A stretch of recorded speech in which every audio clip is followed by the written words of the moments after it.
Selamat pagi. Suara saya masuk nggak ya? Kalau iya, tolong raise your hand semuanya yang udah hadir.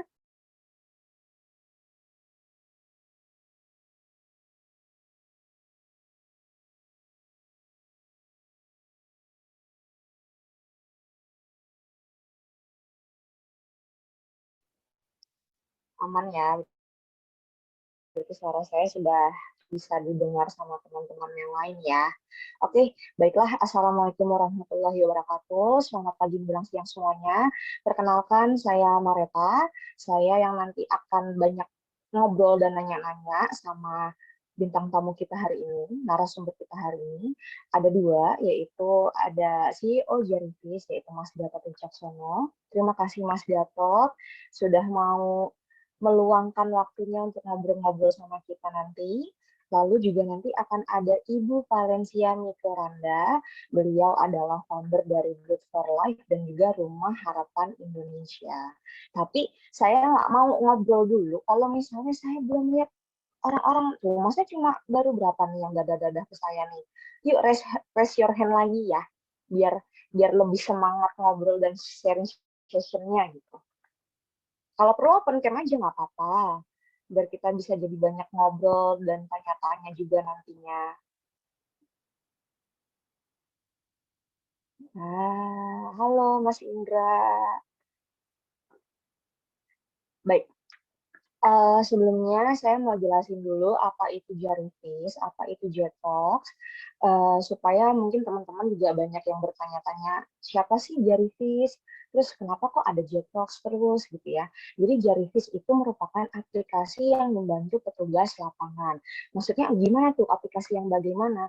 Jadi gini, misalnya nih teman-teman, bapak atau ibu sekalian tuh punya bisnis surveyor atau sales atau kuliah misalnya gitu ya. Terus kan kebiasaan kalau petugas lapangan itu tuh biasanya harus absen dulu ya ke kantor pagi-pagi absen secara manual, habis itu baru ke lapangan. Setelah dari lapangan pulang lagi sore-sore untuk absen manual lagi. Nah, dengan adanya Jarivis nggak perlu repot-repot seperti itu. Kenapa? Karena Jarivis ini adalah dengan aplikasi online. Jadi absennya dengan online gitu loh. Jadi misalnya, oh udah jam 8 nih, nggak keburu nih kalau ke kantor dulu, misalnya untuk absen manual. Bisa dengan Jarivis, sudah langsung membuktikan ke atasan kalau ini saya udah kerja nih di jam 8 pas, misalnya gitu.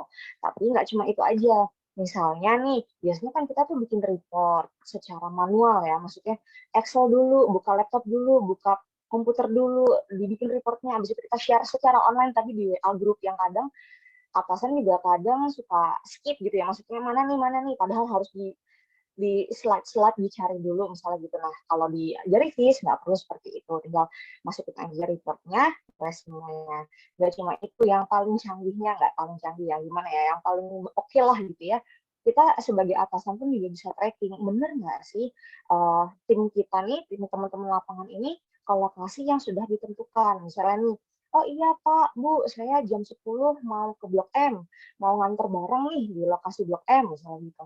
Nah, Bapak sama Ibu bisa nge-tracking nih, bisa lihat, oh bener nggak, eh, apa tim saya nih beneran ke Blok M nggak ya, misalnya gitu. Oh ternyata bener, yang kayak gitu. Jadi eh, secanggih itulah, dan nggak cuma hanya itu, saya mau jelasin banyak, tapi kalau dijelasin banyak nanti jadi ngebahas dari Rivis terus. Nggak mau, saya mau di sini kita ngebahas soal Jetox, soal sharing session di acara Jetox. Nah, kalau Jetox sendiri sebenarnya tujuannya adalah pengen ngobrol sama banyak orang, banyak narasumber yang menginspirasi, sama teman-teman yang juga banyak pengen belajar bareng sama Jetox, dan mungkin refreshment juga buat teman-teman Jetox, karena ya mungkin kita penat lah ya kerja terus, tapi kalau misalnya kita ngikutin webinar kan kita nambah ilmu baru, nambah informasi yang terbaru, jadi itulah fungsinya Jetox gitu.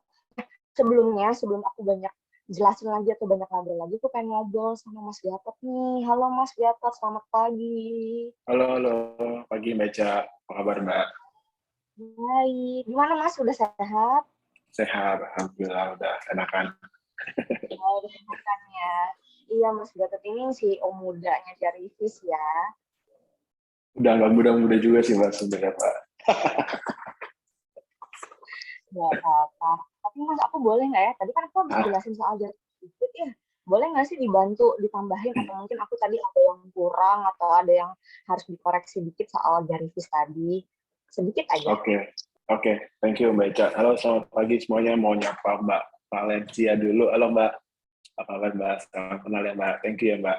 Oke, terkait dengan Jarivis mungkin sharing sedikit. Jadi Jarivis adalah aplikasi untuk petugas lapangan gitu ya. Jadi untuk membantu petugas lapangan itu kerjanya jadi digital semuanya. Kalau kita tahu tadi mungkin teman-teman, Bapak Ibu semuanya yang hadir di digital hari ini tahu kalau misalkan petugas lapangan itu kalau misalkan visit ke rumah kita gitu ya. Contoh gampangnya ini deh apa namanya yang kita sering panggil itu yang tiap 3 bulan atau 16 kali itu yang tukang servis AC misalnya gitu ya.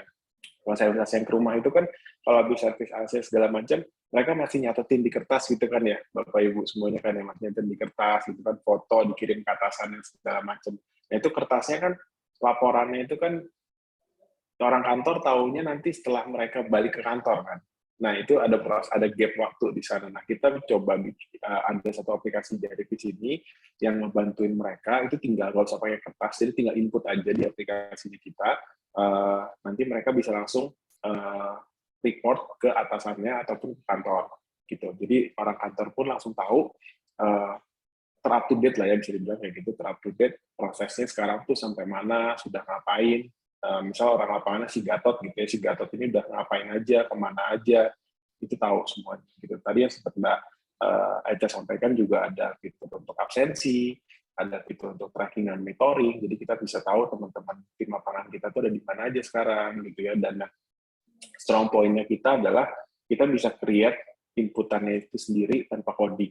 Jadi nggak perlu skill coding, jadi Bapak Ibu yang pengen bikin form inputannya sendiri gitu ya, itu nggak perlu ngobrol ke kita, tapi bisa langsung bikin sendiri formnya tanpa coding. Seperti itu Mbak Ica, kurang lebih. Intinya semuanya dipermudah ya Mas Gatot ya. Harus.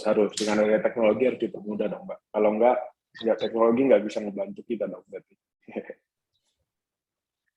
Betul sekali. Sekarang aku mau ke Ibu Valencia ya, Mas Gatot ya. Ibu Valencia ini merupakan founder dari Rumah Harapan Indonesia.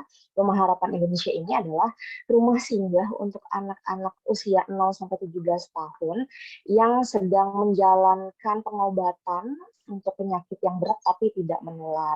Nah, untuk mungkin lebih jelasnya, mungkin aku akan langsung ngobrol aja sama Ibu Valencia kali ya. Selamat pagi Ibu Valencia, apa kabar Ibu? Selamat pagi. Aduh, senang sekali ya diundang. Terima kasih loh dikasih kesempatan untuk sharing-sharing sama teman-teman semua. Ya, aduh, selamat Hari Ibu, Ibu. Terima kasih. Selamat Hari Ibu juga semuanya. buat yang lain. Jadi memang nih ya, kan kebetulan lagi Hari Ibu. Terus Ibu Valencia ini seperti ibu untuk semua anak di Indonesia ya. Tapi Mas Gatot jangan salah loh, ini backgroundnya Bu Valencia ini, wah, kalau Mas Gatot lihat nih, kalah lah Mas Gatot, kasarnya gitu. Enggak lah. Kalau nggak salah itu kuliahnya teknik ya Bu ya, kalau nggak salah. Iya, teknik mesin. Mesin loh Mas Gatot. Luar biasa. Tapi dengan background Ibu yang abis itu sudah menjadi wanita karir, apa sih yang akhirnya membuat Ibu banting setir gitu Bu? Akhirnya kayak, udah mau fokus bantu anak-anak, mau fokus bantu Indonesia gitu. Itu apa sih Bu? Boleh tahu nggak Bu sejarah awalnya? Oke. Iya, pertama-tama saya mau ngucapin dulu Assalamualaikum warahmatullahi wabarakatuh buat semua teman-teman. Salam sejahtera buat kita semua ya. Jadi kalau disuruh cerita tentang kenapa banting setir itu sebenarnya perjalanan yang sangat panjang ya. Tapi kalau boleh saya menyingkat begini. Dulu kan saya ini perantau saya dari Makassar. Biasanya kalau perantau gitu kan, orang dari Sulawesi itu pantang pulang sebelum sukses pokoknya. Jadi semangatnya tuh saya harus jadi wanita karir yang bisa membanggakan satu kampung, satu provinsi kalau perlu gitu. Jadi saya dapat beasiswa waktu itu ke Jakarta, saya dapat beasiswa dari BPPT untuk ke Jerman tadinya. Tapi karena saya sakit-sakitan, saya sakit jantung, jadi saya nggak bisa berangkat dan akhirnya saya end up memilih harus kuliah di sini gitu. Nah, kakak saya kuliahnya di teknik mesin, teknik elektro ITB.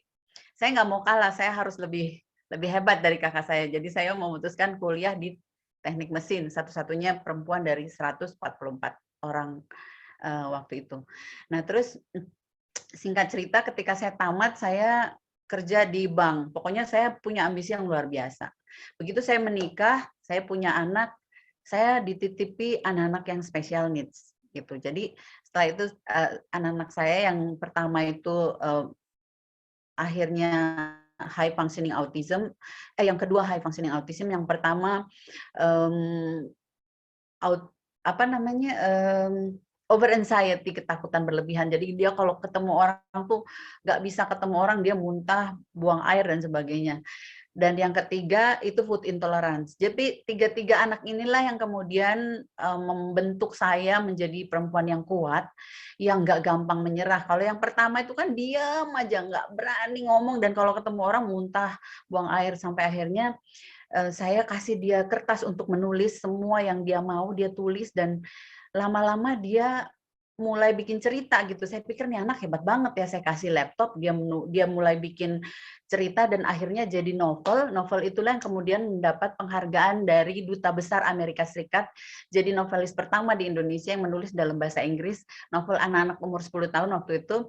Dan sekarang dia kuliah di UK, yang sekarang dia kuliah di KL, ngambil film dan animasi, karena dia lahir sakit-sakitan memang. Jadi dia bilang sama saya pengen kayak mama, tapi saya nggak bisa kayak mama, saya nggak bisa nolongin orang kayak mama karena saya nggak kuat gitu. Tapi saya pengen suatu saat saya bikin film yang bisa menginspirasi orang untuk terus bisa nolongin orang seperti mama gitu. Jadi cita-citanya jadi bikin film, dan dia sekarang sudah akan melanjutkan sekolahnya ke UK gitu. Yang kedua high functioning autism, masih epilepsi juga, tapi ada epilepsi dan autism, tapi sekarang epilepsinya sudah sembuh dan sekarang sedang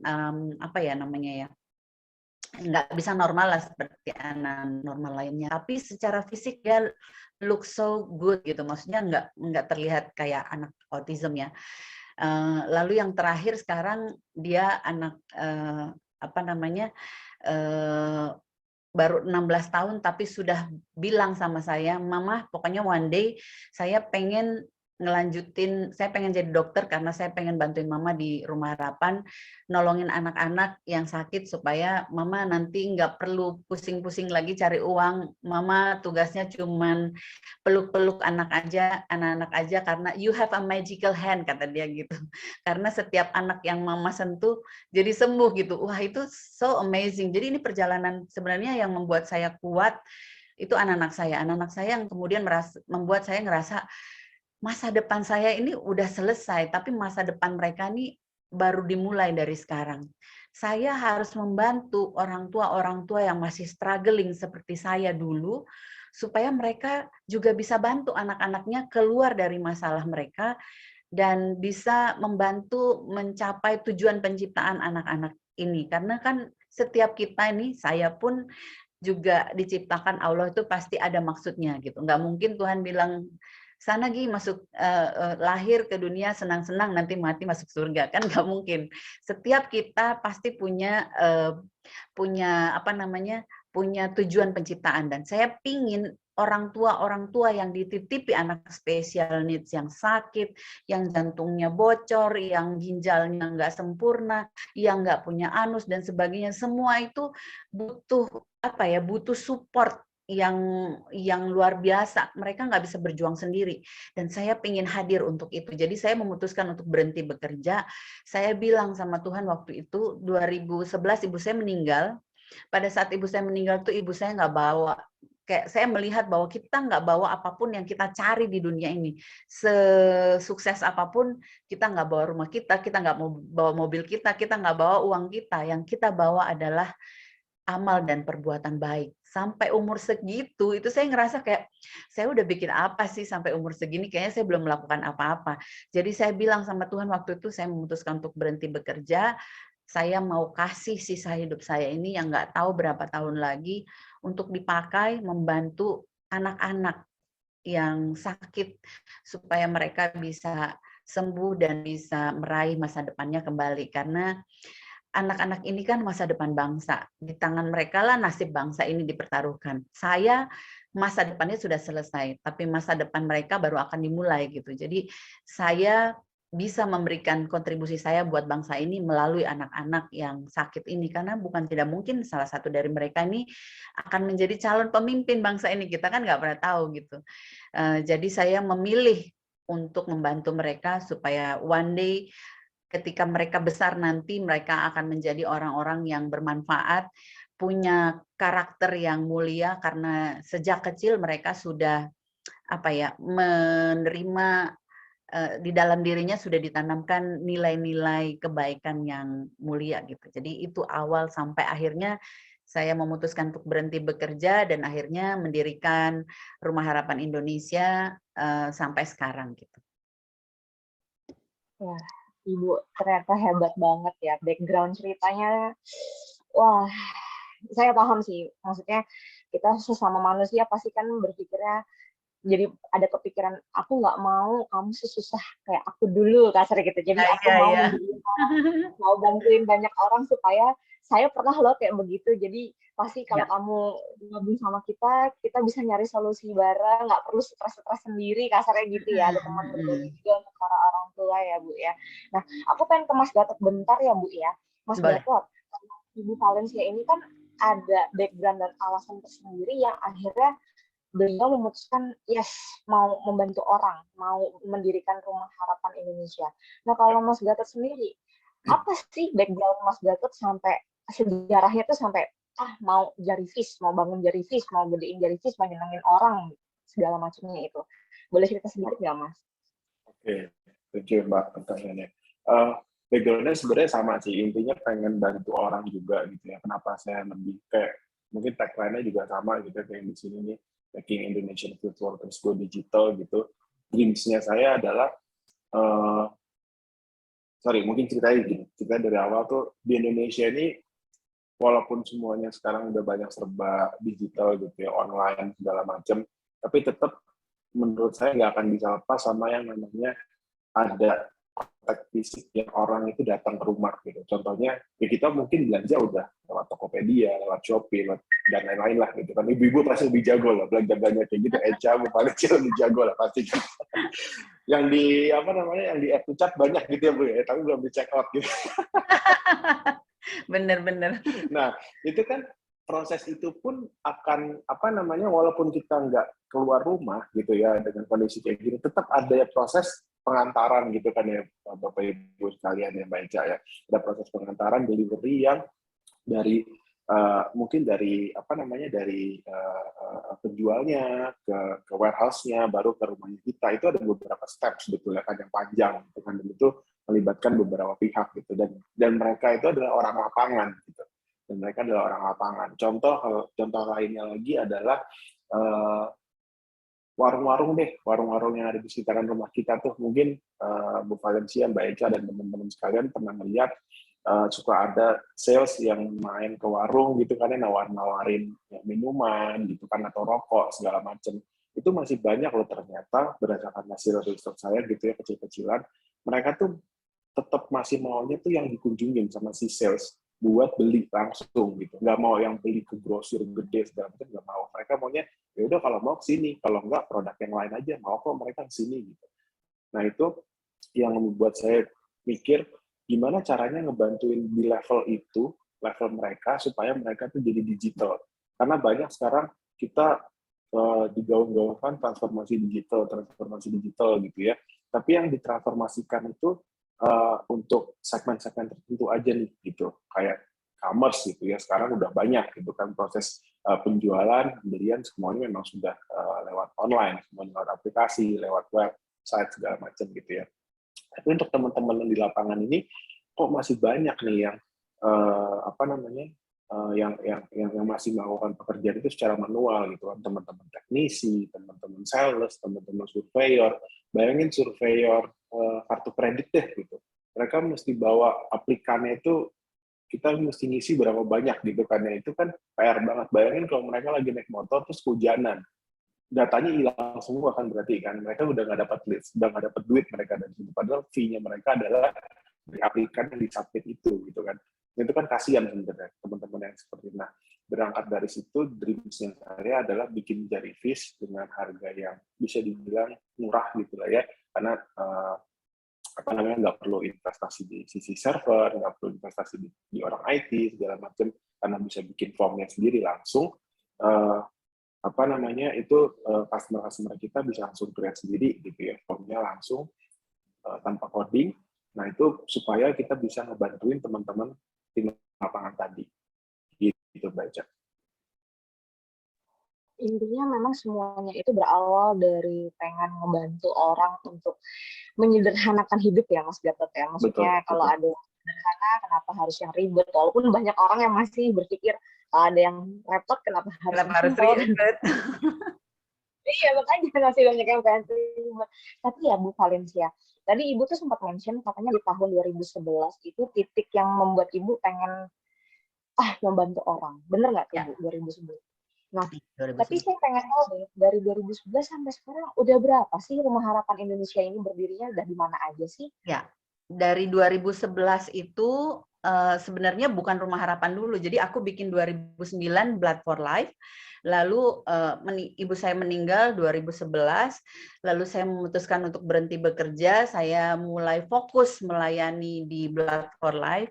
Fokus ke rumah sakit, bantuin anak-anak, cari anak-anak yang kira-kira bisa dibantu. Saya bikin Three Little Angel dulu, Kak. Jadi ada Three Little Angel, ini fokus membantu orang tua yang berhenti bekerja dan mendampingi anak-anaknya di rumah sakit. Kita kayak fund angel, fund gitu, dana. Jadi kita menyokong dana buat uang makan, uang pampers, uang susu gitu. Nah, dari situ tuh saya ngerasain, my God, itu rasanya nikmat banget ternyata ya. Tangan di atas tuh luar biasa bahagianya. Kalau saya beli barang dengan uang saya yang itu, saya beli tas, bahagianya cuma sebentar gitu, tapi kalau saya bisa kasih ke orang lain menangis meluk saya, bilang terima kasih, itu long lasting. Saya bawa pulang sampai besok, sampai besoknya lagi saya bawa tidur tuh bahagia banget. Saya pengen orang lain ikut merasakan kebahagiaan itu. Jadi saya share lagi di sosial media, kalian mau nggak rasain nikmatnya apa yang saya rasain? Yuk kita gandengan tangan, yuk bantuin orang-orang yang di rumah sakit gitu. Nah, saya menggunakan sosial media saya untuk membantu orang-orang gitu. Google Chrome Singapura waktu mau masuk ke Indonesia, mereka melihat ini ada orang yang mempergunakan sosial media untuk social movement gitu. Akhirnya di Indonesia ini ada 2 orang yang dinobatkan menjadi pahlawan internet. Satu, Ridwan Kamil dengan ID berkebunnya, dia memanfaatkan lahan-lahan tidur untuk dimanfaatkan menjadi kebun dan jadi bahan pangan buat banyak orang. Lalu Blood for Life, Valencia Mikeranda juga dapat penghargaan waktu itu. Jadi kami berdua jadi Google Web Hero tahun 2011. 2012 saya diundang ke Amerika, sharing di 9 negara bagian di sana, bagaimana kami bikin Blood for Life di Indonesia tanpa kantor, tanpa karyawan, tanpa dana, tapi kita bisa hadir di 22 kota di seluruh Indonesia. Di saat itu, pada saat saya di sana, saya bilang sama Tuhan, saya baru bilang saya mau berhenti bekerja, saya udah dikasih hadiah jalan-jalan ke Amerika. Waktu itu bahkan paspor saya belum punya gitu. Jadi saya belum pernah ke Singapura sama sekali, nggak punya visa, dan itu semua dikerjakan sama orang-orang dari US Embassy. Mereka mengirim saya ke sana. Pulang dari sana saya berpikir, saya udah nggak bisa lagi berhenti nih. This is my way and I won't stop sampai saya mati. Hidup saya harus saya kasih buat orang lain, karena saya sudah melihat bagaimana Tuhan memelihara hidup saya. Bahkan yang saya nggak pernah pikirin aja dulu waktu saya kecil, pasang pohon Natal, saya pasang kapas di pohon Natal, saya ngebayangin apa sih ini kapas kayak salju itu kayak apa gitu. Tapi Tuhan bikin saya berangkat ke sana di hari Natal, bulan Desember, dan saya bisa nyentuh salju gitu. Pada saat itu saya bilang, what have I done to deserve this? I don't deserve this. Rasanya itu nggak layak saya menerima ini. Saya belum ngapa-ngapain gitu. Jadi akhirnya pulang dari sana saya benar-benar totally udah nggak mikirin duniawi. Saya cuma fokus melayani. Saya cari anak-anak yang sakit. Saya share di sosial media. Kami bikin laporan keuangannya, karena nomor 1 itu semua it's all about trust gitu. Karena yang berhubungan dengan uang itu kalau kita nggak apa ya, nggak bisa dipercaya, kita akan kehilangan kepercayaan dan kita akan kehilangan kesempatan untuk menolongin lebih banyak orang lagi.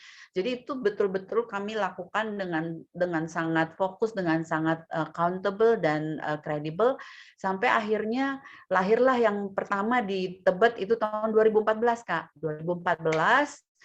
Terus karena saya bukan basicnya kan bukan dokter, bukan pekerja sosial, bukan sama sekali nggak ada basic di sini. Jadi saya tertatih-tatih ketika itu, jatuh bangun berat banget sampai 2015 itu buat saya tahun untuk belajar. Nah, 2016 saya dapat penghargaan demi penghargaan yang nggak bisa dibendung, kayak air banyak banget, dan they all come with money. Jadi saya ngerasa ini bukan uang buat saya, ini pasti dititipkan Tuhan untuk bantu lebih banyak anak-anak lagi. Akhirnya 2016 saya memberanikan diri untuk bangun lagi di Bandung, Surabaya, Bandung, Bali, Aceh, Makassar, sama Semarang 2016 itu. Itu bertubi-tubi, saya kayak orang gila waktu itu, sampai teman saya ngomong gini, "Stop ya Kak, stop, stop, stop." Karena kan kami waktu itu berikhtiar, pokoknya kita nolongin orang nggak boleh setengah-setengah. Jadi apapun yang mereka butuhkan, itu kita penuhi. Dan sampai mereka meninggal sekalipun, itu biaya pemulangan kargonya tuh kita biayain, karena kan Allah nggak membatasi berkat-berkatnya buat kita. Kita pun juga gitu, nggak dibatasi pelayanan kita buat anak-anak yang membutuhkan. Jadi akhirnya tahun 2018 total cabang kami sebenarnya udah ada 6, tapi ada yang satu yang di Aceh itu saya mandirikan karena terlalu jauh untuk saya kontrol. Buat saya semua rumah harapan itu harus punya skill yang sama, soul-nya harus sama. Supaya soul-nya sama, saya harus hadir di situ secara fisik juga supaya bisa merasakan ini soul-nya udah sama belum. Dan untuk kontrol ke sana aja naik pesawat 3,5 juta, pulang PP 7,5 juta, beli susu buat anak-anak lumayan banyak gitu kan. Jadi saya bilang sama mereka, kalian mau nggak mandiri?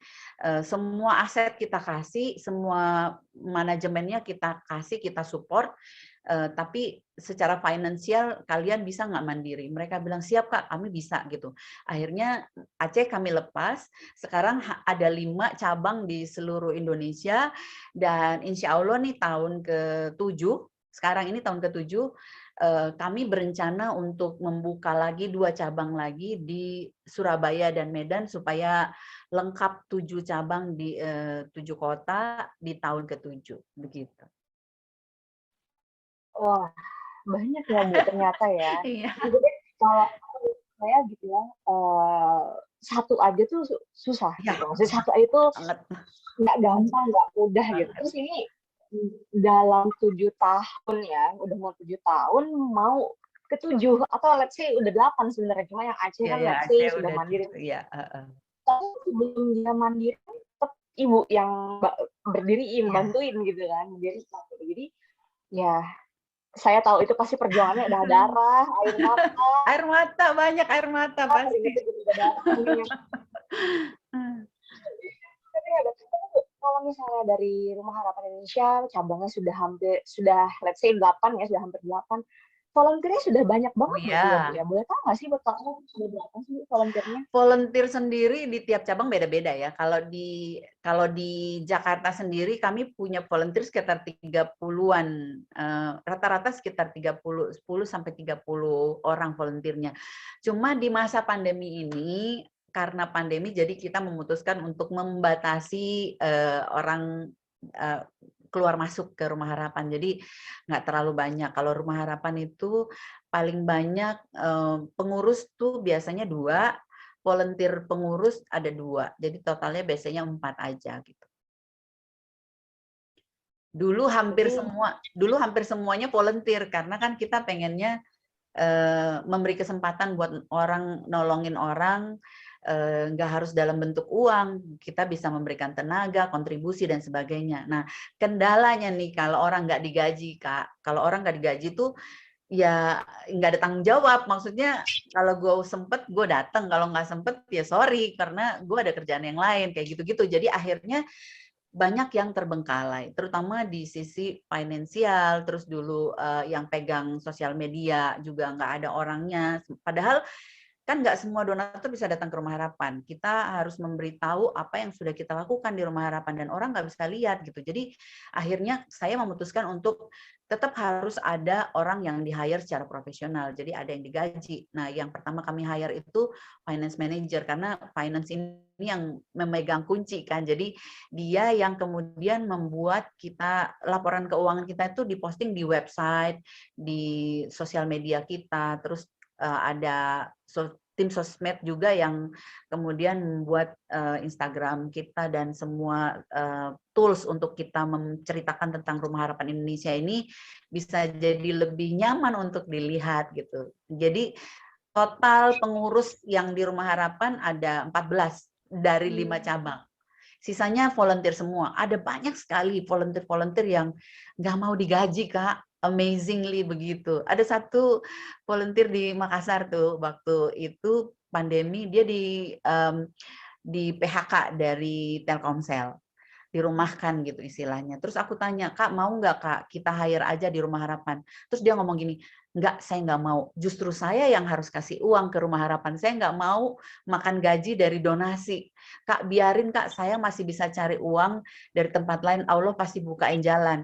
Tapi kalau kerja, tetap saya akan tetap kerja, kasih hati saya seluruh hidup saya buat Rumah Harapan. Karena seperti Kakak bilang, kalau orang memberi itu lebih indah. Kalau kita hidup hanya untuk kerja doang, itu namanya bernafas doang gitu.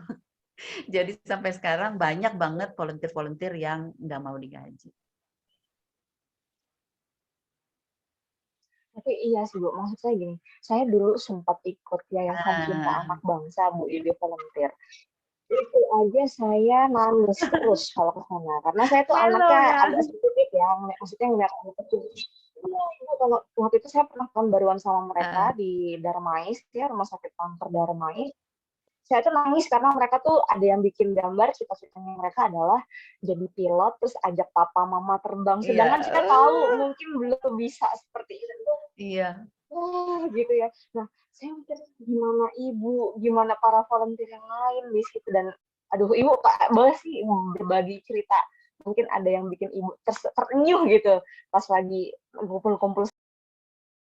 Oke, saya selalu menceritakan ini karena ini menurut saya bisa menjadi inspirasi buat banyak orang ya. Ada satu anak yang kami dampingi namanya Tias. Tias ini sudah mati rasa dari pusar ke bawah. Jadi setiap hari itu dia kanker tulang. Jadi setiap hari dia di rumahnya di grogol yang kontrakannya sempit-sempit gitu. Jadi kalau dia bangun pagi-pagi, tubuhnya tuh udah somplak-somplak, jadi sisa daging-dagingnya tuh udah berserakan dimakan tikus. Dan dia nggak ngerasain gitu. Kadang-kadang sampai orang tuanya iket ujung sarungnya, diikat semuanya, tapi tikusnya tetap bisa masuk, yang digigit daging perut, daging paha, dan sebagainya. Itu menderita banget sampai ibunya bilang gini, Kak, tolong bisa ngambil anak ini. Saya udah nggak sanggup, saya baru punya bayi gitu. Terus akhirnya saya bilang ya udah kami ambil deh. Kami ke rumahnya Kak. Dari 3 meter kita udah bisa mencium bau nanah yang busuk gitu. Itu kayak tetangganya gimana ya daerah situ tuh. Terus saya bilang Tuhan tolong hilangin semua. Saya minta Tuhan hilangin semua rasa jijik saya, rasa mau muntah dan sebagainya karena saya pengen membawa kasih buat anak ini gitu. Begitu saya masuk ke rumahnya, amazingly hilang semua rasa penciuman saya, rasa jijik saya, rasa mau muntah tuh hilang. Padahal kalau ngelihat anak itu udah joroknya minta ampun dengan badannya udah lengket-lengket kayak gitu, keringetan dan kurus kering, cuma 15 kilo berat badannya, usianya udah 10 tahun. Lalu akhirnya saya gendong, saya papa, saya bawa ke Rumah Harapan dan kami taruh di atas karena kalau ditaruh di bawah bau banget. Kami taruh di atas terus setiap hari kami gantian dengan volunteer bersihin lukanya, keluarin belatung-belatungnya gitu. Terus kita bawa ke dokter. Dokter bilang gini, kan kita tanya, Dok ini kita apain ya Dok? Anak ini udah menderita banget, kita nggak sanggup lihatnya. Terus kata dokter, udahlah senang-senangin aja anak ini nggak mungkin lagi sembuh karena ya kankernya sudah metastasis ke seluruh tubuhnya. Di PET scan itu semua titik-titiknya udah merah semua gitu. Jadi udah menjalar sampai ke seluruh tubuh. Jadi dia nggak bakalan hidup. dia hanya akan bertahan paling lama 8 bulan lagi kata dokter gitu. Ya udah kalian seneng-senengin aja lah anak ini. Aduh, kita pulang, saya bilang sama tim saya, guys, adik kita ini nggak akan bisa bertahan hidup. Dia paling bisa bertahan 8 bulan lagi. Saatnya sekarang dia seperti pesawat yang pasti akan jatuh. Tugas kita adalah mendaratkan pesawat ini dengan tenang. Gimana caranya? Kita bikin senang. Karena kita bukan dokter, kita bukan ahli medis, kita nggak tahu mesti ngapain. Tapi satu hal yang bisa kita lakukan, kita bikin dia happy sebelum akhirnya dia pulang gitu kan. Ya udah kita bikin dia senang-senang, kita mempersiapkan dia tentang mati itu seperti apa. Mati itu pindah tempat doang gitu dari rumah harapan ke surga. Rumah harapan enak nggak? Enak banget Kak, ada teman dan sebagainya. Nah, surga itu lebih indah banget dari rumah harapan. Kita mempersuasikan surga itu indah banget buat dia. Jadi dia happy banget, dia seneng banget, dia udah siap mati pokoknya gitu. Jadi kalau ada anak-anak kanker yang masuk, ya dia jadi ketua RT dan dia selalu bilang, kamu tahu nggak, Kak Valen bilang kalau kita mati nanti kita cuma pindah tempat dari rumah harapan ke surga gitu. Dia ngomong gitu. Satu ketika kita tanya last wish-nya apa, mendekati dia udah waktunya ya, kan udah mau 8 bulan gitu. Kita tanya last wish kamu apa, pengen ketemu siapa? Pengen ketemu Tyson. Aduh, mendatangkan Tyson dari Amerika gimana caranya gitu. Tapi saya mikir lah anak sekecil ini mas kenal Tyson si petinju. Saya tanya lagi, Tyson yang mana? Itu loh Kak, yang lucu, yang botak, yang suaminya Melanie Ricardo. Oh itu. Suaminya Melanie Ricardo. Kenapa kamu suka? Karena saya suka dia bisa bahasa Inggris tapi lucu, bahasa Indonesia bisa gitu. Aku tadinya kan pengen jadi guru bahasa Inggris, cuman takutnya aku nanti ya udah mati ya udah nggak usah lah jadi guru bahasa Inggris. Aku cuman pengen ketemu Tyson aja gitu. Oh ya udah. Pengennya nanti kalau udah gede pengen punya suami orang bule yang bisa bahasa Inggris, bisa bahasa Indonesia. Oh gitu. Kan jadi udah mulai akil balik juga kan, udah mulai remaja gitu waktu itu. 10 tahun lebih kayak udah 11 tahun tapi isi Facebooknya cinta-cintaan.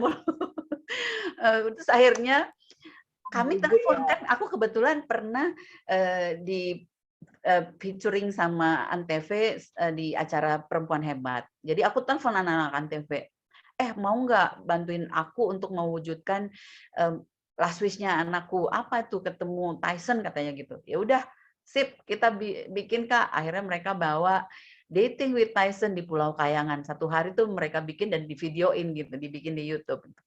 Pulang-pulang anak ini bilang gini, Kak, aku kalau mati sekarang, aku pasti masuk surga.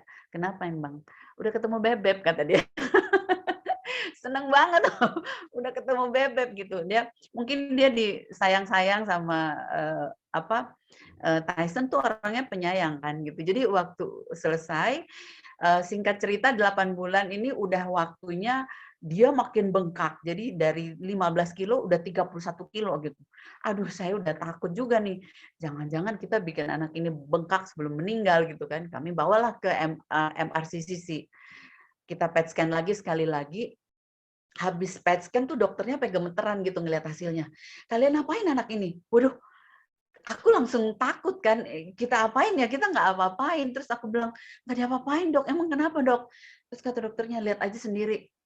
Pas kami lihat, seluruh sel-sel kankernya bersih. Sama sekali nggak ada sel-sel kanker di tubuhnya. Udah nggak ada, sembuh semuanya. Kita kayak nggak percaya, hah? Beneran dok? Iya bener, ini saya juga nggak ngerti, ini nggak ada lagi. Jadi sejak saat itu kita ngerasa bahwa ternyata hal kecil yang kita lakukan itu bisa membawa keajaiban buat anak-anak yang sedang kehilangan harapan. Dan sejak saat itu saya memutuskan untuk saya nggak boleh berhenti di Jakarta saja.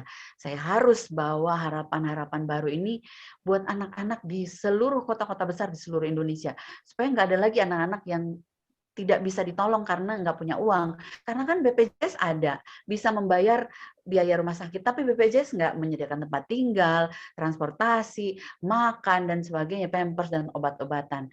Rumah Harapan Indonesia mengisi kekosongan itu, sehingga kita nolongin sampai kalau meninggal sekalipun kita bantuin. Kita nggak bisa jadi malaikat buat semua orang, tapi kita memilih kalau kita sudah membantu satu anak, kita bantunya maksimal sampai dia sembuh atau sampai dia kalaupun harus meninggal ya meninggal dalam keadaan bahagia. Tias sekarang sudah sembuh, sudah 17 tahun, sudah pulang ke rumahnya, sudah diamputasi supaya kakinya ini tidak jadi beban untuk dia seumur hidup dan sedang dipersiapkan untuk menjadi guru bahasa Inggris supaya one day dia bisa bertahan hidup dan bisa menceritakan lagi bagaimana keajaiban cinta dari banyak orang ini bisa membuat dia bisa bertahan gitu. Bu, ini satu orang aja bisa bikin ibu happy seumur hidup ya. Gimana yang lainnya? Maksudnya masih Ya, banyak anak-anak yang lain juga pasti iya, yang juga sehat lagi, sembuh lagi, happy iya, lagi, bisa iya, cita-citanya lagi. Bener iya, yang tadi ibu bilang. Kalau kita punya uang, kita beli barang, senangnya cuma hari itu aja. Tapi kalau kita membantu orang, apalagi bisa sampai dari yang kasarnya udah, wah udahlah, walau alam kasar gitu, pasien iya. aja.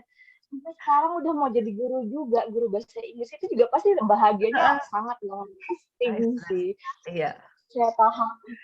Wah itu keren sih Bu. Maksudnya memang yang saya tahu katanya sebenarnya kunci sehat itu memang harus happy. Mungkin karena dia dibuat happy. Walaupun mungkin happy-nya bukan materi ya, happy-nya ditemenin, diajak ngobrol, diajak bercerita. Itu sudah membuat dia happy dan tanpa disadarin itu ternyata bisa membunuh hal-hal yang Sel ada di kanker, tubuhnya. iya. Karena tubuhnya meregenerasi dengan sempurna kalau dia bahagia.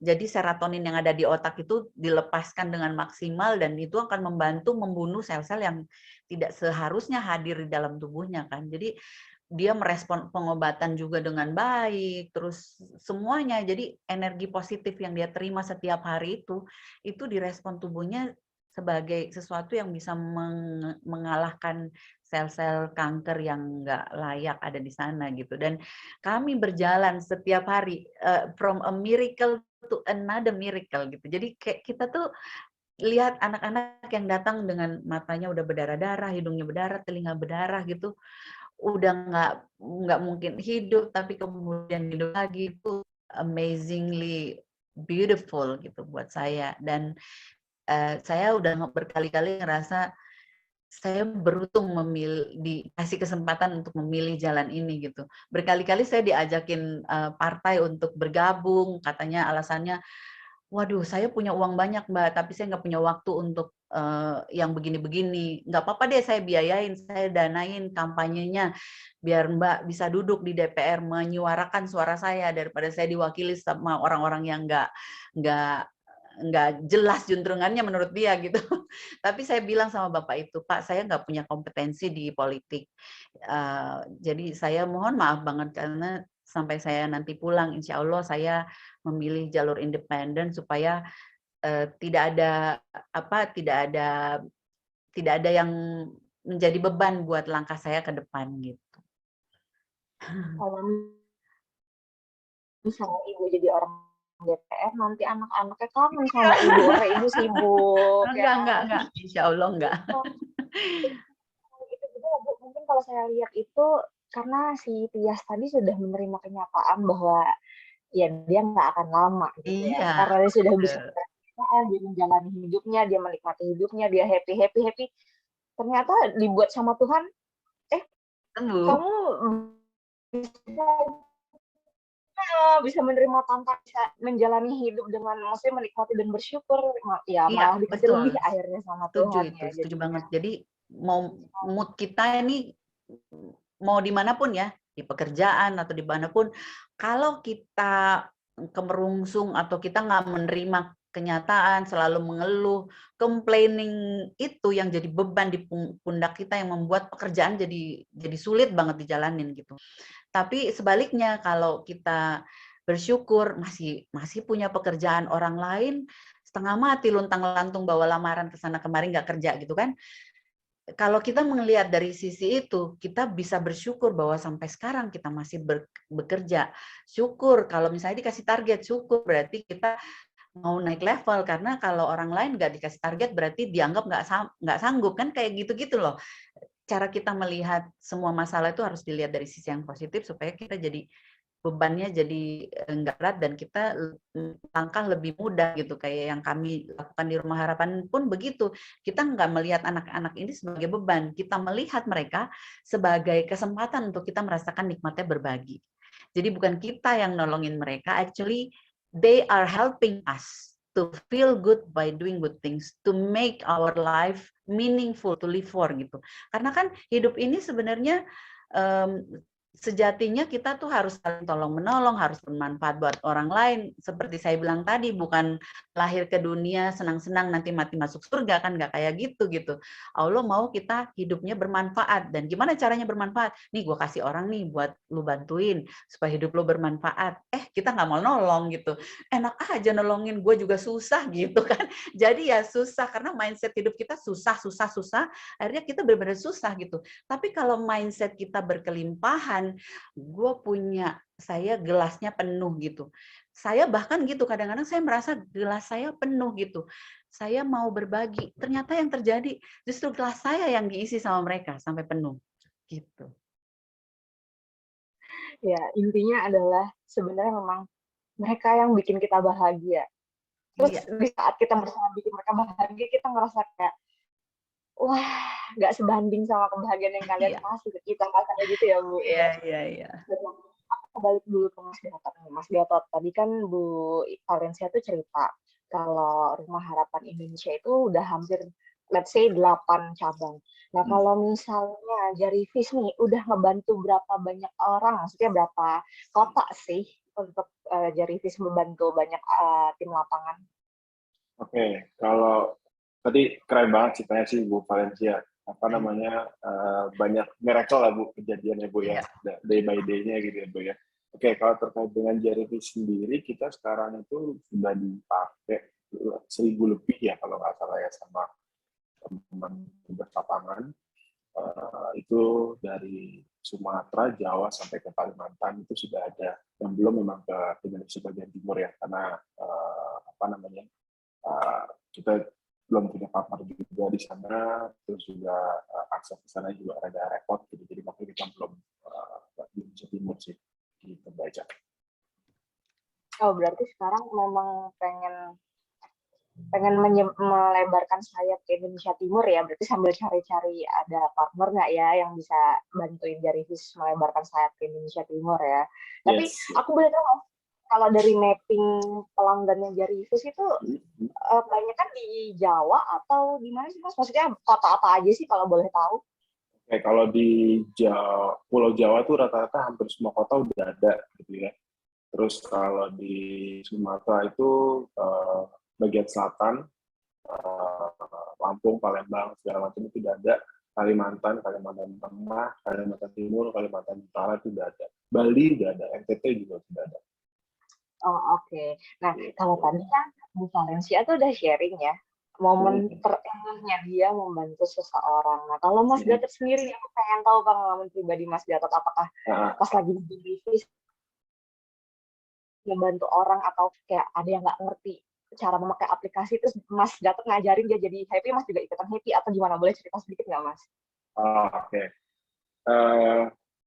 Kalau di sisi Jarivis lebih ke ini mungkin ya, lebih ke yang tadinya teman-teman itu mereka banyak ngeluh gini, banyak yang contoh yang case absensi deh gitu kan ya, teman-teman tadinya itu absensi itu mereka ada yang rumahnya, contoh gampangnya kantornya di daerah Jakarta Selatan gitu ya, rumahnya itu di daerah Rawamangun gitu, mereka tuh harus ke kantor dulu gitu kan buat melakukan absensi, padahal mereka harus visit ke daerah Pulau Gadung, padahal kan Rawamangun Pulau Gadung kan deket kan. Nah itu mereka harus visit ke Jakarta Selatan dulu, baru ke Pulau Gadung. Nah itu kita ngerasa ngebantunya tuh dengan fitur kita yang absensi online tadi, ya udah mereka absensi dari rumah, nggak perlu ke Jakarta Selatan, terus mereka langsung deket deh ke tugasnya dia hari itu kemana aja gitu kan. Nah itu banyak dapat cerita kayak gitu juga. Terus banyak yang cerita juga ke kita itu banyak yang terimpact untuk reduce paper, karena yang tadinya pakai kertas, ngeprint tugas segala macam itu udah hilang sekarang, semuanya udah digital, langsung ke handphone, transaksi semua juga udah inputannya juga sudah di handphone gitu ya, report juga semuanya dari di webnya udah ada gitu, jadi udah nggak perlu di print segala macam gitu baca. Jadi secara tidak langsung menerapkan Go Green ya Mas Gatot ya? Kurang lebih gitu. Jadi gitu ya. Soalnya kalau saya mikir kan juga masih banyak ya event di Jawa gitu, ngerti internet tapi belum ngerti digital secara keseluruhan gitu. Maksudnya punya smartphone tapi penggunanya itu belum smart people kasarnya gitu. Terus mungkin di saat mereka menggunakan jari fish, mereka jadi wah ternyata sesimpel ini yang absen tuh online, bisa online, nggak perlu jauh-jauh ke kantor dulu, bisa langsung ke lapangan, terus report nggak perlu capek-capek harus pakai kertas atau ya bener tadi kayak Mas Gatot cerita kan, apalagi kalau orang-orang lapangan tuh ada yang naik motor kehujanan, kertasnya, kalau kertasnya hilang sih enggak ya, tapi basah terus tulisannya Basah. jadi hilang. Betul, Itulah ya. betul, Sekarang betul. tinggal cek di aplikasi dan report online langsung, dan atasan pun nggak perlu sampai harus follow up mana report, udah langsung bisa ngecek sendiri langsung gitu ya, nggak perlu Betul. repot. Aku mau balik lagi ke Ibu Valencia nih ya Bu.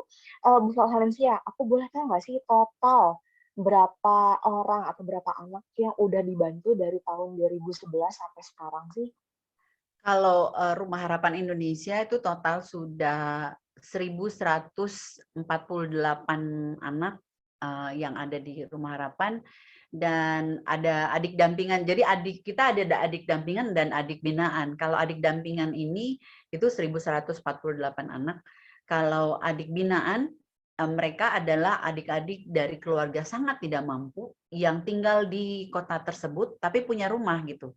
Jadi mereka punya rumah, memang keluarganya tinggal di situ dan nggak bisa ninggalin anak-anak yang lain. Kalau sebenarnya kadang-kadang kita mau bawa ke Rumah Harapan tapi nggak bisa karena mereka punya anak yang lain harus jagain gitu. Jadi yang seperti ini kita jadiin adik binaan sehingga setiap bulan kita mensupport mereka susu sama pampers sama kebutuhan pokok sehari-hari yang buat mereka makan. Jadi kayak beras, terus makanan-makanan penunjang seperti itu.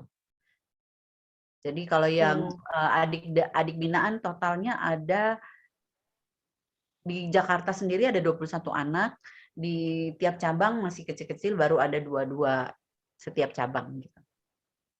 Oh gitu, berarti sebenarnya udah banyak banget ya Bu yang dibantu ya, dan bahkan mungkin sebenarnya masih banyak yang belum kebantu, bener nggak sih Bu? Iya Maksudnya masih banyak.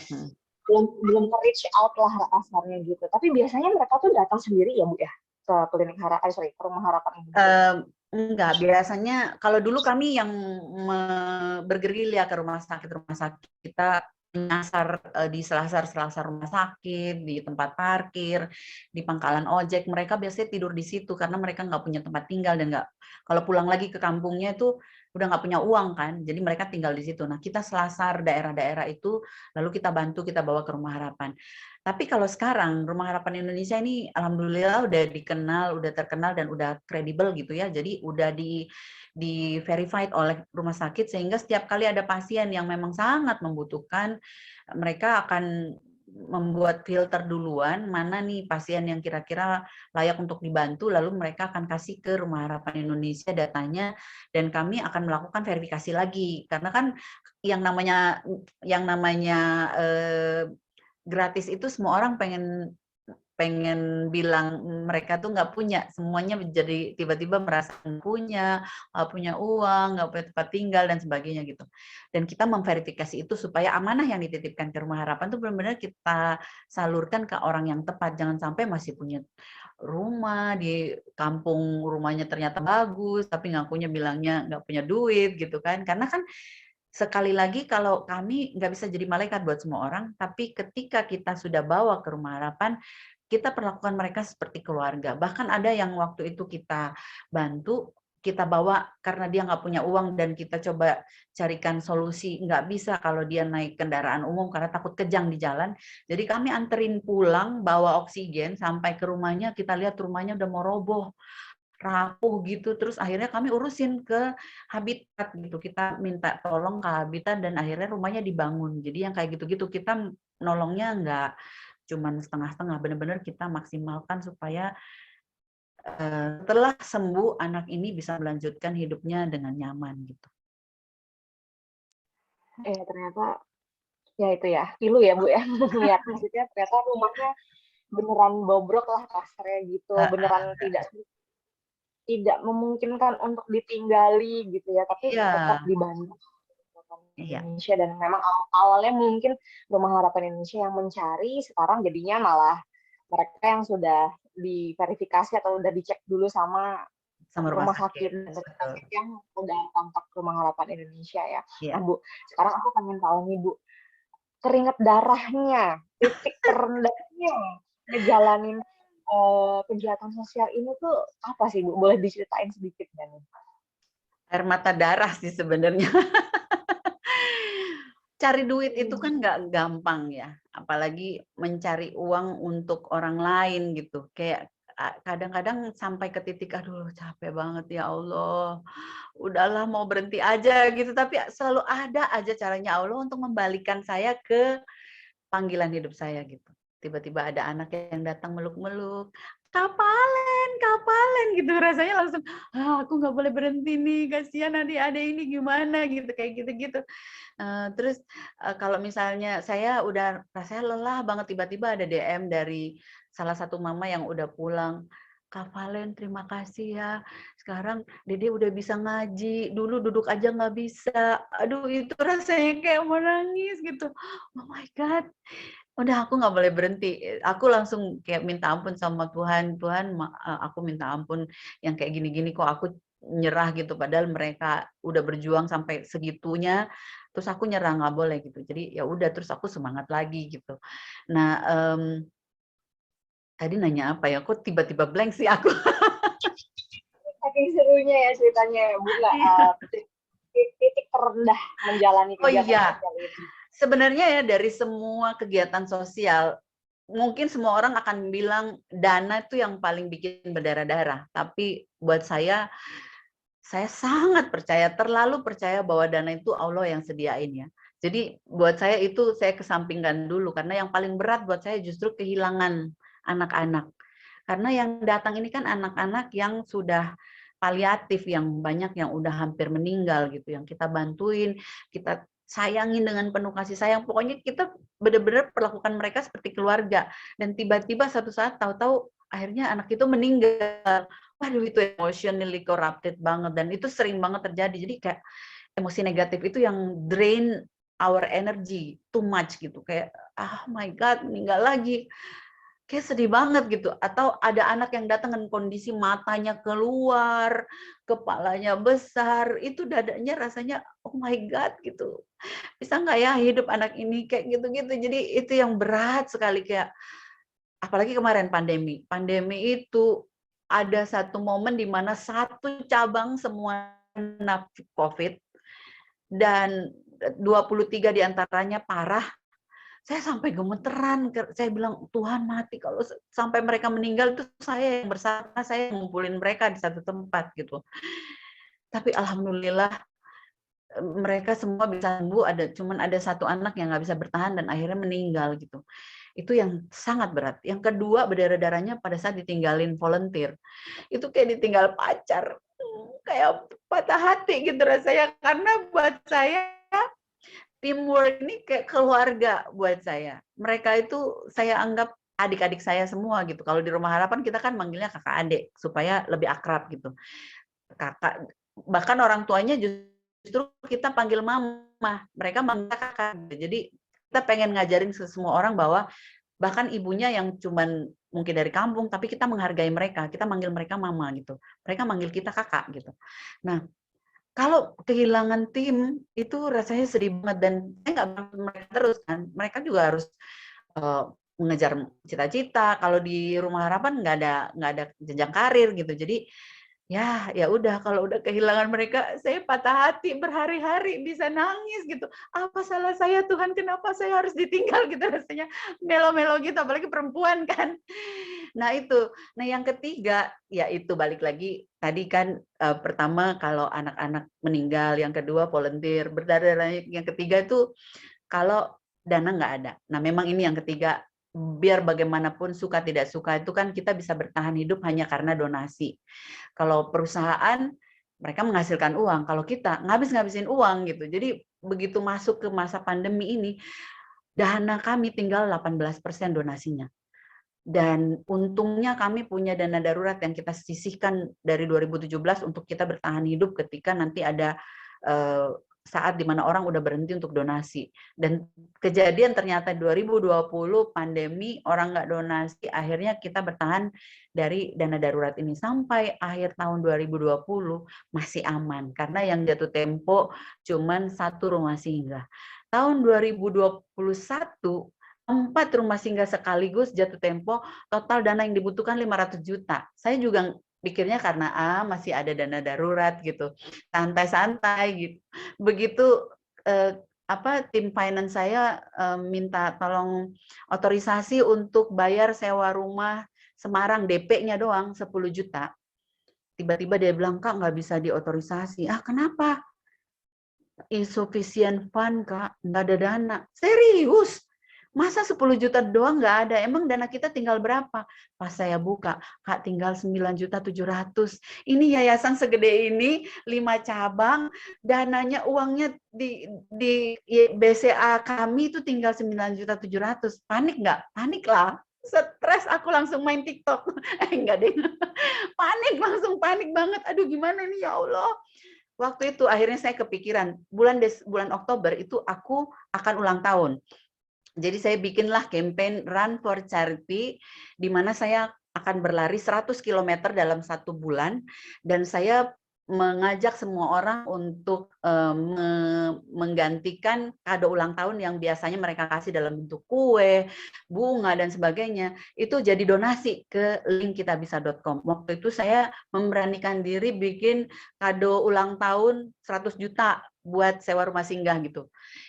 Rasanya sih kayak sombong amat sih minta kado ulang tahun 100 juta gitu. Tapi saya mikir, bukan buat saya ini, buat anak-anak. Nggak apa-apa lah, biarin deh orang yang negatif selalu berpikir negatif. Tapi saya percaya orang-orang yang positif juga banyak. Jadi mereka akan menangkap ini sebagai momen untuk bisa bantu orang gitu. Akhirnya begitu saya saya launching link itu, ternyata yang saya bayangkan di luar dari apa yang saya pernah pikirkan gitu. Total donasi kado ulang tahun yang masuk 220 juta, Kak. Nggak kebayang. Itu dalam 2 bulan. Dan saya lari 135 kilo waktu itu. Jadi saya jadi sehat, berat badan berkurang, terus donasinya bertambah. Dan satu lagi, Kak, yang nggak pernah saya bayangin, tiba-tiba ada orang yang Tuhan kirim, dia telepon saya. Saya lihat kampanyenya sekarang di sosial media. Saya boleh bicara nggak sama kamu? Oh boleh, namanya Kohendra gitu. Kami mulai ngobrol gitu, terus dia nanya, saya mau sebenarnya tuh niatnya apa sih kok bikin rumah singgah gitu. Terus saya bilang niatnya pengen nolong doang, itu cuman itu aja gitu, dan tidak ada denominasi agama, bahkan orang yang tidak punya agama sekalipun kita tolong karena our religion is love gitu. Wah, mereka tuh sangat suka banget dan akhirnya bilang oke, kalau gitu kami akan bantu, dan akhirnya mereka bantu kita, biaya sewa rumah semua dibayarin, jadi totalnya 500 juta semua dibayarin, Kak. Jadi saya berpikir, oh my God, ini kayak apa ya, Tuhan kasih kesempatan untuk kita menolong lebih banyak anak-anak lagi. Makanya tahun ini kami memutuskan untuk bikin cabang ke-7 dan cabang ke-6 dan ke-7 untuk membantu lebih banyak lagi anak-anak di Indonesia gitu. Jadi ya alhamdulillah sekarang sudah bisa lepas dari ketiga masalah itu. Mudah-mudahan ya ke depannya tidak ada lagi momen-momen berdarah, walaupun namanya perjuangan tidak akan pernah lepas dari yang namanya kehilangan anak-anak, kehilangan tim. Tapi saya selalu percaya bahwa perjuangan itu proses, tidak pernah mengkhianati hasil, Ci ya. Begitulah pokoknya. Gimana caranya bisa dapat uang buat bisa bayar kontrakan, kasarnya gitu kan. Iya. Nggak tahu itu bonus jadi lulusan, dan ternyata nggak disangka-sangka jadi lebih banyak yang mau ngebantu gitu kan. Banyak alhamdulillah. Mungkin kita mikirnya kayak 100 juta nih kayaknya udah cukup banyak deh minta orang, kasarnya gitu. Malah dikasih lebih ya kan. Bahkan ada orang yang individu yang saya mau bantu lebih, mau ngasih lagi gitu. Jadi memang ya gitulah ya, kuasa Tuhan ini jadi bisa Ya. benar ada banyak surprise lah yang kayak gitu ya Bu ya. Nah, aku mau balik ke Mas Gatot. Kalau tadi kan Ibu Valencia udah cerita berdarah-darahnya di Rumah Harapan Indonesia. Nah, kalau Mas Gatot nih pengen tahu deh berdarah-darahnya lalu akhirnya bisa berdiri lagi, glow up lagi dengan Jarivis itu apa sih ceritanya? Oke. Berdarah-darahnya Jarivis gitu ya, atau berdarah-darah yang saya gitu ya, waktu build ini gitu. Berdarah-darahnya sih sebetulnya ketika ketika ngebangun timnya lah ya. Mungkin mirip-mirip ceritanya juga sama Bu Valen tadi yang terkait dengan ditinggal sama volunteer gitu kan, udah kayak keluarga. Juga di sini culture-nya memang kita udah kayak keluarga juga Bu di kantor gitu kan, jadi sama-sama ya udahlah, bukan kayak bisa dibilang udah nggak ada gap lah satu sama lain gitu ya, udah benar-benar kayak teman, udah kayak keluarga lah bahkan gitu. Nah, ngebangun tim sih yang rada struggling gitu ya, karena kan bagaimanapun juga kan nge-create, kalau dibanding perusahaan-perusahaan yang besar kayak Tokopedia, kayak Shopee gitu kan, pasti banyak anak-anak zaman sekarang tuh, terutama fresh grade, arahnya tuh pasti ke arah sana semua gitu kan. Nah, ini yang kita rada struggling buat nyari teman-teman development, nyari teman-teman sales gitu kan ya, dari teman-teman implementasi itu buat join kita gitu kan. Ataupun kalau misalkan sudah ada, mereka banyak dilirik juga nih gitu. Walaupun satu sisi saya senang gitu, karena ada beberapa yang dari jebolannya lah ya, bisa dibilang jebolannya dari si Jarivis ini, ada yang diambil sama Bukalapak, ada yang ditarik sama beberapa company IT besar kayak Anabatik gitu, itu ada beberapa lah gitu. Nah, itu senang dalam artian berarti mulai dari skills, mulai dari attitude-nya, itu kita udah berhasil bikin create orang itu gitu. Dan dia sudah layak di posisi yang company yang besar gitu kan. Nah, itu salah satu sisi struggle di sana, tapi satu sisi juga senang gitu, karena berhasil create orang, melayakkan orang untuk di posisi tersebut, kurang lebih seperti itu. Tapi ceritanya dari Bu Valencia yang ini, nanti mungkin boleh ini ya Bu, kita ngobrol lebih detail, nanti pakai Jarivis deh Bu, pakai Jarivis buat Rumah Harapan, supaya buat ini Bu, buat bantu proofing ketika Ibu melakukan, misal ada penjemputan pasien gitu ya Bu ya, kan kita kan bisa buat taking foto, ngambil lokasi segala macam. Jadi itu buat proof ke donaturnya Bu, nanti Bu, ini loh valid loh, lokasinya di sini loh, betul, alamatnya di sini, ada di sini. Terus Ibu juga tahu lokasi-lokasi pasien Ibu tuh ada di mana aja sebetulnya, segala macam itu bisa tahu. Nah, itu nanti kita bisa terpisah mungkin ya Bu ya. Nanti Ya, boleh. Wah, kita ngobrol ya Bu ya. Wah. Wow, thank you banget. Makasih. Iya, keren banget. Ya, setidaknya Jarivis bisa membantu si aplikasi dulu kali ya Bu ya, sambil kapan-kapan nanti Jarivis mau main ke Indonesia. Betul. Thank you banget, karena memang yang paling dibutuhkan saat ini adalah kolaborasi untuk Indonesia, untuk bangsa ini. Karena kan apa yang kami lakukan semua untuk Indonesia gitu. Dan kalau kita bisa berkolaborasi itu ibaratnya kayak sapu lidi. Kalau kita jalan sendiri-sendiri, effortnya besar, hasilnya nggak maksimal. Tapi kalau kayak sapu lidi itu semua yang kecil-kecil ini gabung jadi satu.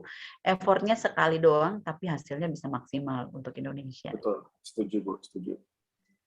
Betul. Berarti nanti kita tinggal set waktu buat ngobrol-ngobrol ya Bu ya. Jarivis Siap. Thank you banget. Terima kasih. Bisa jadi Jarivis X Rumah Harapan Indonesia gitu. Keren. Kita bikin TikTok banget ya. Keren. Kita joget-joget. Ya, keren. Jadi Bu, oke nih. Sebelum akhirnya kita menuju closing dan menuju foto bersama, aku pengen ada tanya-tanya lagi nih Bu. Gimana sih caranya Ibu mengajarkan empati, simpati, dan berbagi kasih sayang ke volunteer dan juga ke anak-anaknya itu juga, Bu? Itu gimana caranya? Yang paling utama mengajarkan itu adalah bukan tentang bicara apa yang harusnya dilakukan, tetapi menjadi pelaku dari apa yang kita mau ajarkan gitu. Jadi kalau saya pengen anak saya baik, saya pengen anak saya yang saya pengen anak saya jadi orang yang bermanfaat, saya pengen anak saya cerdas. Yang paling utama harus dilakukan adalah saya dulu yang harus jadi role model buat mereka. Jadi saya yang memulai setiap list yang saya pengen anak saya pengen itu berarti ini harus saya lakukan dulu gitu. Jadi saya menjadi contoh buat anak-anak, sampai sekarang juga jadi contoh buat kakak-kakak volunteer.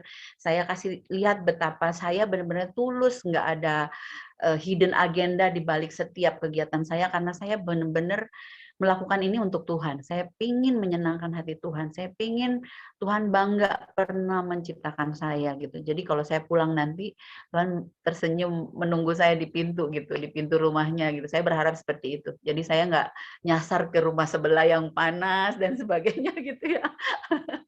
Semoga saya bisa ke rumah yang nyaman gitu, tempat yang itu. Dan jadi untuk bisa ke sana saya harus buat hidup saya selama saya masih ada di dunia ini, kesempatan untuk saya mengisi hidup saya dengan hal-hal yang bermanfaat, jadi contoh lagi buat orang lain, jadi mereka bisa mengikut saya ke tempat yang nyaman tadi gitu. Itu intinya. Tidak peduli agamanya apa, mau karena kita bukan agama yang menyelamatkan kita, tapi apa yang kita lakukan dan apa yang ada di hati kita. Ini yang akan membuat kita menikmati hidup yang sebenarnya di dunia ini. Jadi pesan saya buat semua orang di luar sana, mumpung kita masih punya kesempatan, mumpung kita masih bisa, karena suatu saat pasti kita nggak bisa lagi. Kita nggak bisa jalan, kita nggak bisa memberi, tangan kita udah nggak bisa bergerak, nggak bisa apa-apa, udah terlanjur nggak bisa ya udah gitu. Tapi mumpung kita masih bisa, mumpung masih ada kesempatan, mumpung masih bernafas sampai hari ini, yuk ambil kesempatan itu untuk menjadikan hidup kita lebih bermanfaat dan layak untuk dihidupi. Jadi itu ya Bu, intinya adalah contoh. Kita harus ngasih contoh ke mereka kalau kita pengennya anak ini menjadi anak yang tidak pelit, yang selalu berbagi, ya kita harus ngasih contoh, ini loh aku ada makanan tapi aku bagi ke teman-teman yang lain gitu ya Bu ya. Betul, itu jangan bilang gini, kamu nggak boleh bohong ya. Terus nanti ada tukang kartu kredit datang, ibu ada, bilangin saya nggak ada gitu kan, bohong berarti kan. Malah jadinya ngajarin bohong. Terus kayak berbagi gitu. Saya selalu bilang sama anak saya, kita nggak boleh makan kenyang kalau tetangga kita kelaparan. Apapun yang kamu punya bagi dua, karena setiap apa yang kita bagi itu will come to you in multiply gitu. Betul banget.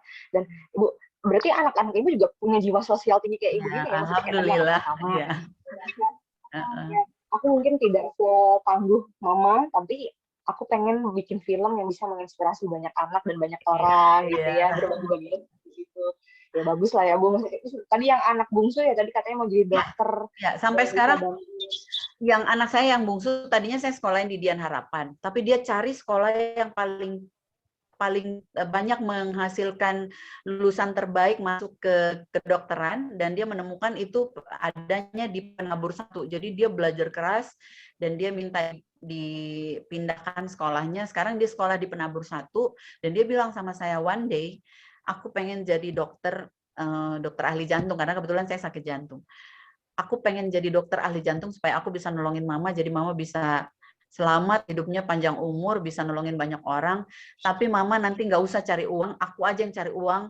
Mama pokoknya tugasnya hanya seneng-senengin anak-anak, peluk-peluk anak-anak aja, because you have a magical hand, katanya. Setiap anak yang mama sentuh, itu biasanya jadi sembuh gitu. Itu pasti ya kalau dengar anak ngomong ya Bu. Gitu ya. Semoga sampean ya Bu. Dan Amin. Sebelum kita foto bareng, aku mau minta satu pertanyaan lagi nih buat ke Ibu Valencia juga nih. Apa sih pesan dan semangat untuk para ibu, wanita, dan pemuda-pemudi yang ada di Indonesia dan terutama yang hari ini hadir, Bu? Iya, buat semua perempuan-perempuan Indonesia ya, perempuan itu adalah pilar dari satu negara. Ibaratnya kalau satu negara ini adalah istana, perempuan ini pilarnya. Nah, istana ini akan kelihatan sangat megah kalau pilarnya kuat dan kokoh.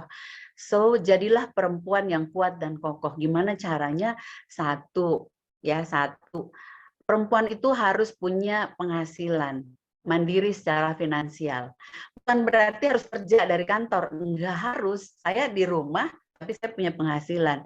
Banyak sekali caranya, cari di online, cari di apapun, banyak yang bisa kita lakukan dari rumah. Banyak usaha-usaha UMKM yang bisa kita lakukan dari rumah. Yang penting punya penghasilan di sela-sela mengurus anak. Dan karena gini, kalau kita punya penghasilan, perempuan itu akan merasa mandiri dan percaya diri. Kalau dia mandiri dan percaya diri, dia akan membesarkan anak-anak yang mandiri dan percaya diri. Gitu. Jadi anak-anak yang dibesarkan oleh orang tua yang mandiri dan percaya diri juga akan keluar menjadi pribadi yang mandiri dan percaya diri. Gitu. Jadi nggak gampang apa namanya diterpa badai. Kalau ada badai dia bisa kuat gitu. Nah yang kedua, perempuan itu harus punya kegiatan sosial. Harus, jadi bukan nggak harus kayak saya gitu, tapi harus punya kegiatan sosial. Kenapa? Karena happy yang dia dapatkan ketika dia punya kegiatan sosial itu akan long lasting. Jadi dia akan jadi perempuan yang bahagia, dia pulang ke rumah, dia jadi membawa aura bahagia itu ke dalam satu rumah gitu. Suaminya pulang walaupun telat nggak apa-apa. Mbak-mbak jatuhin piring pecah, nggak apa-apa, nanti bisa dibeli lagi. Anak nakal nggak apa-apa, sayang jangan nakal ya, nanti kamu jadi anak yang hebat gitu. Yang keluar dari mulutnya adalah kata-kata yang positif. Sehingga anak ini jadi anak yang bahagia. Dia keluar akan menebarkan lagi kebahagiaan itu ke orang-orang di sekelilingnya. Jadi orang-orang di sekeliling anak ini jadi happy juga. Lihat kan betapa the chain of happiness itu start from a mom, a woman. Jadi perempuan ini punya peran yang sangat besar gitu. Sehingga saya selalu bilang sama semua orang di luar sana, jadilah perempuan yang kuat, mandiri, percaya diri, dan bahagia. Dengan apa tadi? Punya penghasilan sendiri dan selalu punya cari kesempatan untuk bisa berbuat baik di luar sana. Begitu. Betul ya Bu, intinya adalah memang ibu itu adalah pusat segalanya. Ya. Jadi kalau ibunya sedih, satu rumah ikutan sedih. Iya. Tanpa Jadi, mengurangi ibunya marah, betul.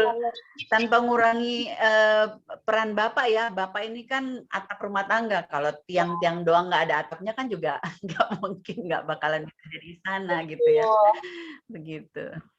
Benar-benar, jadi memang intinya adalah memang nggak buat cewek aja ya Bu, nggak hanya untuk para wanita, tapi buat para pria mereka juga hidup harus bahagia Ya, juga ya Bu. betul. Maksudnya, soalnya kalau kita bahagia kita juga akhirnya bisa berbagi kebahagiaan ke orang lain, intinya Betul. gitu ya Bu ya. Ya. Oke kalau gitu, Mas Gatot, Bu Valencia, terima kasih banyak. Tapi sebelum kita